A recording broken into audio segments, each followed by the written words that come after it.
creador, artista de grandes obras, dueño de todo lo que hay. Padre amoroso, Dios increíble. El cielo, el mar y la tierra cuentan su grandeza. No importa lo lejos o cerca que estemos, siempre nos encuentra. Su presencia habita con nosotros y en nosotros. A ese Dios adoramos, a ese Dios rendimos nuestra vida. Este es el día que hizo el Señor. Nos alegraremos y nos gozaremos en Él.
Mas la hora viene, y ahora es, cuando los verdaderos adoradores adorarán al Padre, en espíritu y en verdad, porque también el Padre tales adoradores busca que le adoren.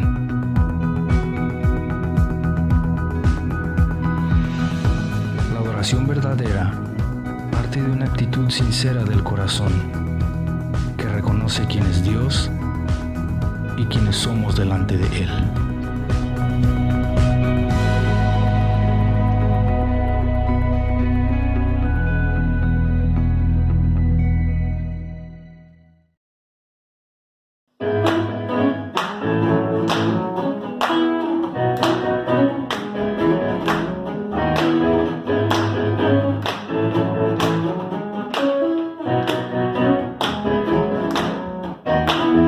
Jesús el mismo.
a tus pies y me dices soy perdonado.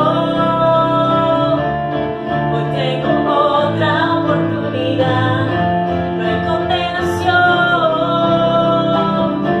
Tu gracia cubrió y borró mi maldad. No hay nada como tu amor por mí.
Muy buen día, queridos hermanos. Les invito a que tomen su Biblia, un lápiz y un papel y tomen nota, como también anoten los pasajes bíblicos, que varios de ellos los voy a leer al pasar. Así cuando ustedes tengan un tiempito a solas con el Señor puedan reflexionar y seguir recibiendo la enseñanza bíblica. Creemos, como siempre lo hemos predicado, que la única solución es Jesucristo, el único camino, la única respuesta es la Iglesia, quien es promotora de verdades que están en la palabra de Dios, es decir, que es la portadora del mensaje de salvación.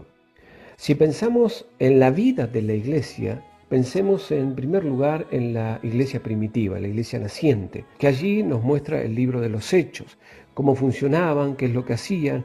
Mire, creo que salvando diferencias, la iglesia inicialmente fue perseguida, aunque a lo largo de la historia se fueron calmando estas persecuciones y hubieron persecuciones más acentuadas, más problemáticas años o siglos después. Pero la iglesia primitiva definitivamente comenzó a ser perseguida cuando de pronto aparece Jesús y quien enseñó, instruyó, adoctrinó a los apóstoles para que ellos sean los protagonistas de la iglesia naciente. Por eso es que la única salvación, la única salida, el único camino para este mundo es Jesucristo. Y Jesucristo como cabeza de la iglesia. La iglesia es la portadora del mensaje de salvación, la portadora de una enseñanza, de una instrucción que responde a esa sana doctrina que Jesús transmitió.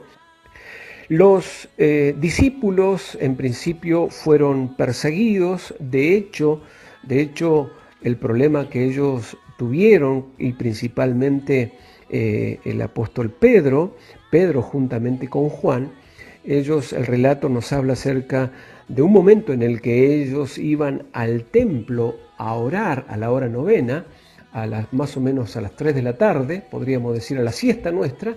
Ellos iban al templo La Hermosa a orar y se encontraron con un cojo y él le pidió una limosna. Sin embargo, Pedro y Juan le dijeron: no tenemos lo que nos estás pidiendo, no tenemos los recursos que nos estás demandando, pero sí tenemos algo que a vos te va a interesar y te va a ayudar y va a transformar tu vida. No tenemos lo que nos pedís, pero lo que tenemos te damos. En el nombre del Señor Jesucristo, levántate y anda. Y ahí fue cuando se levantó, pegó un salto, salió corriendo y todos se admiraban de semejante milagro. Sin embargo, los religiosos y los gobernantes no miraron ese tamaño milagro de hacer caminar un cojo, sino que la preocupación de ellos era que Pedro y Juan no solamente estaban siendo famosos y todos los estaban escuchando, sino que estaban cambiando la mentalidad y estaban cambiando la religiosidad del mundo por una verdad absoluta, la verdad de Jesucristo. Allí fue cuando ellos se encontraron frente al concilio y el concilio le pidieron explicaciones acerca de lo que había acontecido.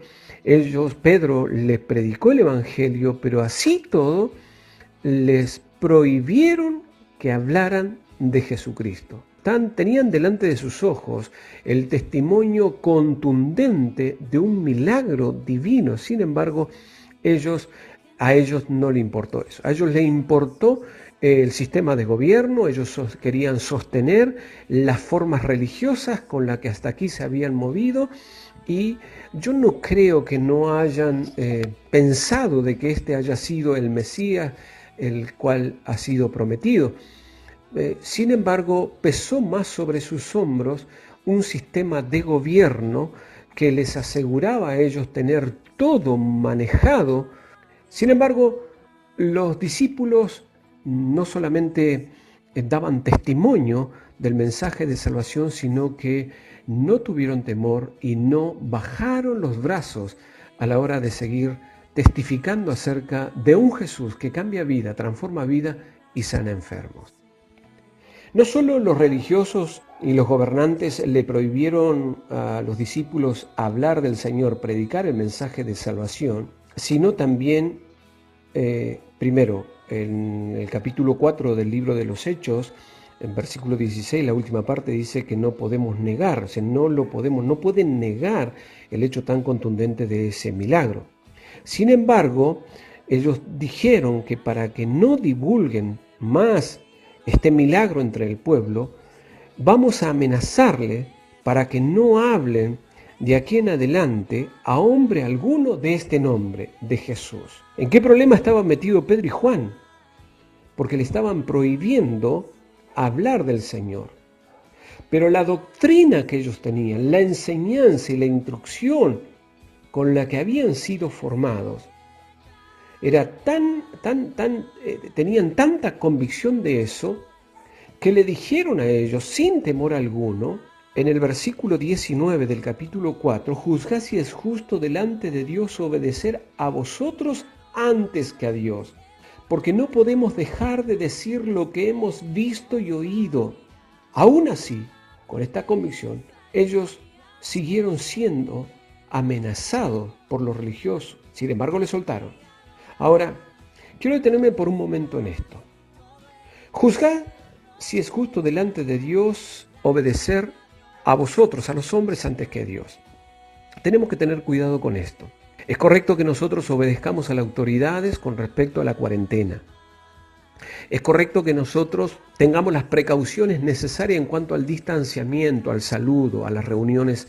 Por ahora eso no se puede hacer.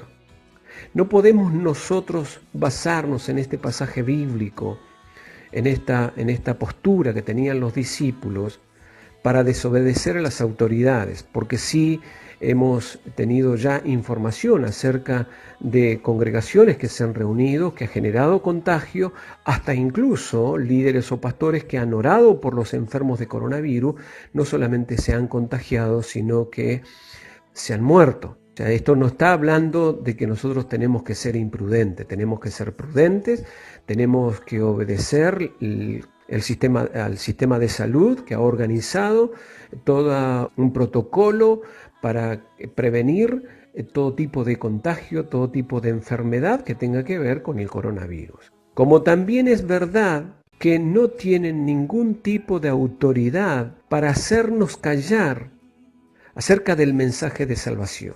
Hoy nosotros no estamos siendo perseguidos como la iglesia primitiva o como la Edad Media, cuando la iglesia fue perseguida. Incluso a lo largo de la historia hubieron momentos donde la iglesia fue perseguida y que se le prohibió predicar el Evangelio, se le prohibió hablar de Jesucristo.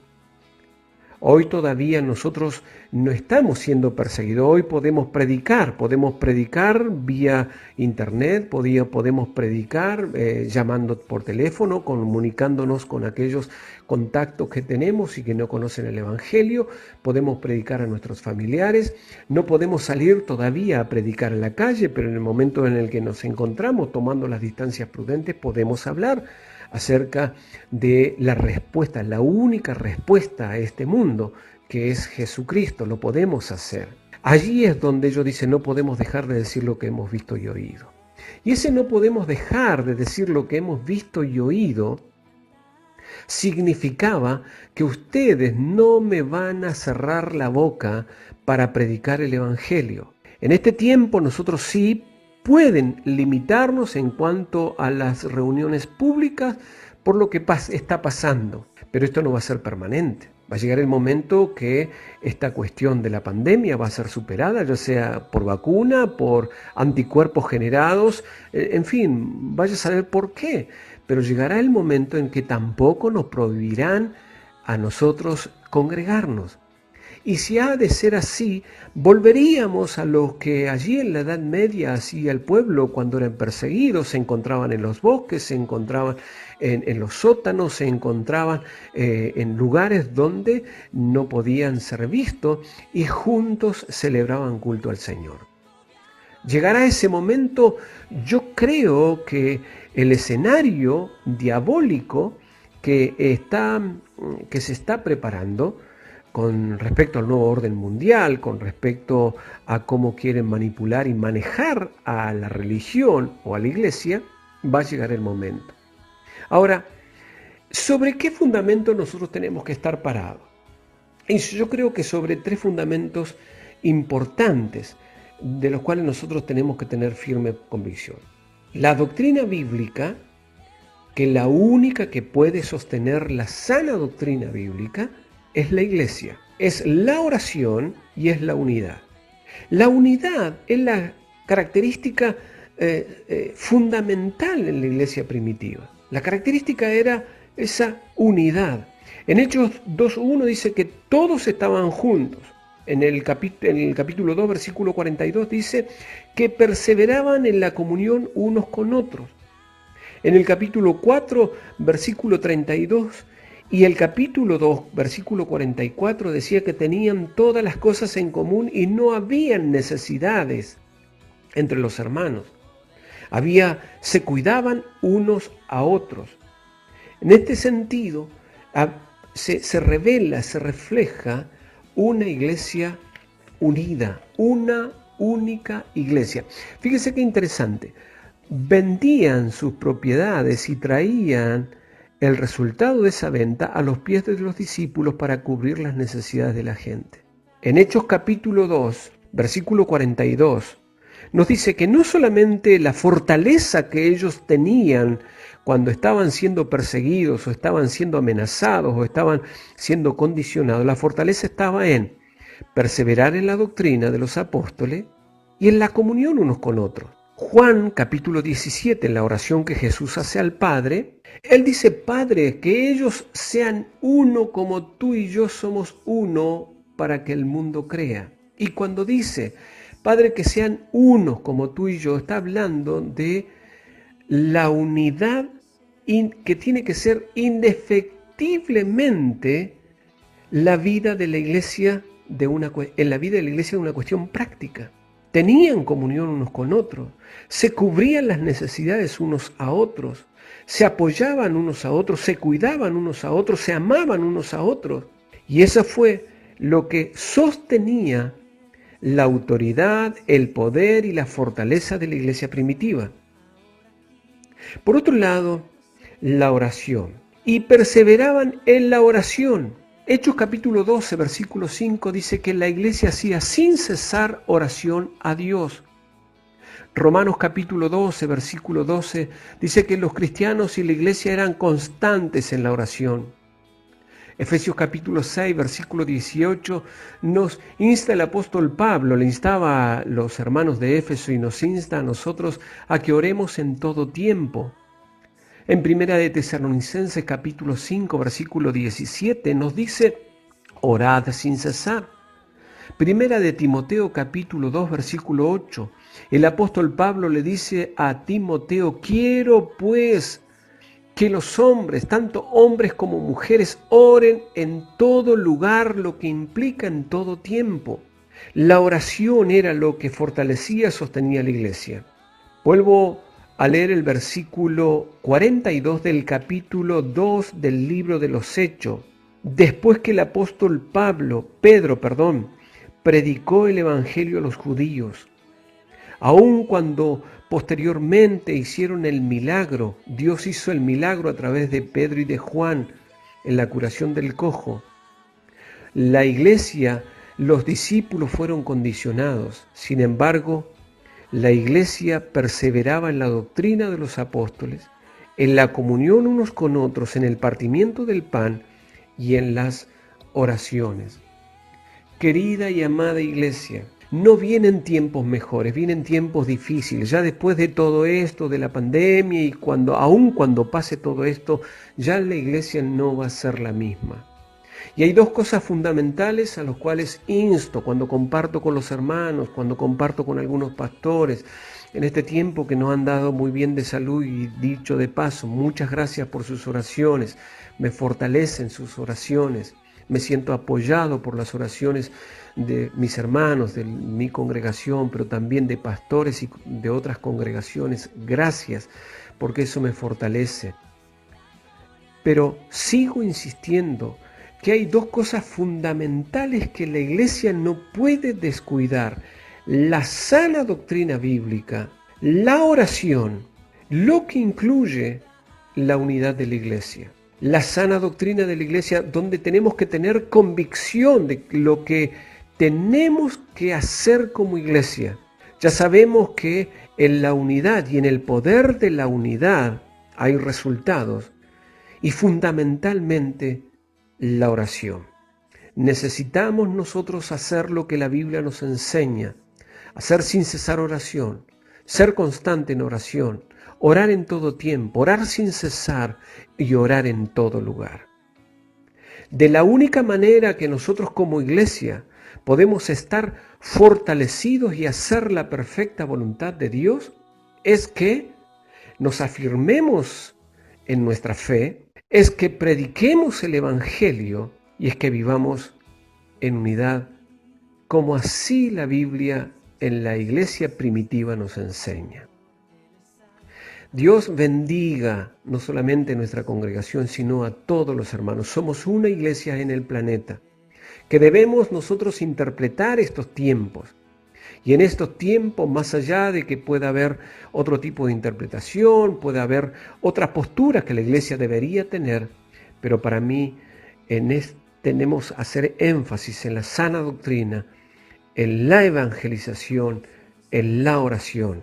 Queridos hermanos, deseo que Dios les bendiga de una manera tan profunda y tan rica, que todo lo que nosotros conocemos de la palabra haya calado tanto en nuestra vida que tengamos firmes convicciones y nada nos haga bajar los brazos.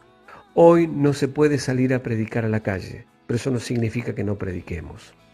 Hoy se está preparando el escenario para que la iglesia sea manipulada porque buscan establecer una sola religión ecuménica. Nosotros no pertenecemos ni perteneceremos al grupo que responda a los intereses de un gobierno que está manipulado o manejado, de los gobiernos que vendrán, o un gobierno que vendrá que está manipulado o manejado por el mismo Satanás. Nosotros dependemos de nuestro Señor. Obedeceremos a todas aquellas cosas que tengan que ver con prevención, que tengan que ver con organización y que no nos limite en nada a seguir estableciendo el reino de Dios entre nosotros, a seguir alcanzando a aquellos que están con desesperanza, a seguir predicando el poderoso evangelio de nuestro Señor Jesucristo. Oramos. Padre, gracias por esta mañana. Gracias por tu palabra, porque tu palabra es la que nos ha enseñado acerca de los tiempos presentes y nos sigue enseñando acerca de los tiempos que vienen. Señor, es verdad que hay muchas cosas que desconocemos de lo que viene, pero también entendemos que es verdad absoluta que debemos sostener los principios de tu palabra, sostener la sana doctrina. Es verdad que tenemos que vivir en unidad para que el mundo crea. Es verdad que tenemos que orar en todo tiempo porque de ti nosotros dependemos y a ti te necesitamos. Señor, yo te ruego en el nombre de Jesús que la fortaleza de la iglesia no mengue. Por el contrario, que se fortalezca cada vez que escuchamos y leemos tu palabra, que podamos tener firme convicción de que vienen tiempos en el que aun cuando podamos ser condicionados a evangelizar, no bajaremos los brazos y daremos a conocer el mensaje de salvación. Y diremos juntos con Pedro y Juan: es preferible obedecer a Dios antes que a los hombres, porque no podemos dejar de decir lo que hemos visto y oído. No podemos dejar de decir los cambios y las transformaciones que hiciste en nuestra vida. Tú, Señor, abriste nuestros ojos, tú nos revelaste la verdad. Y esa verdad entendemos que no solamente fue para que nosotros te conozcamos, sino para que todos te conozcan. Por eso, Señor, en el nombre de Jesús, nosotros nos afirmamos en la fe que hemos adquirido a través de tu palabra. Oramos y en unidad testificamos de la salvación, para que todo aquel que en él crea no se pierda, mas tenga vida eterna. todo lo hacemos por mandato de tu palabra y en el nombre de Jesús. Amén.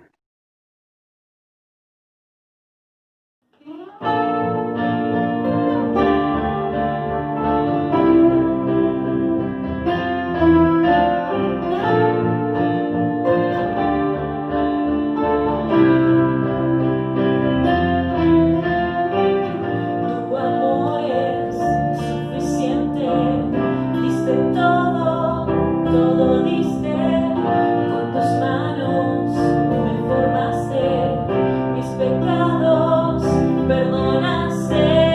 Si caigo, yo caigo a tus pies y me dices soy perdonado. Hoy tengo otra oportunidad. No hay condenación, tu gracia cubrió y borró mi maldad. No hay nada como tu amor por mí.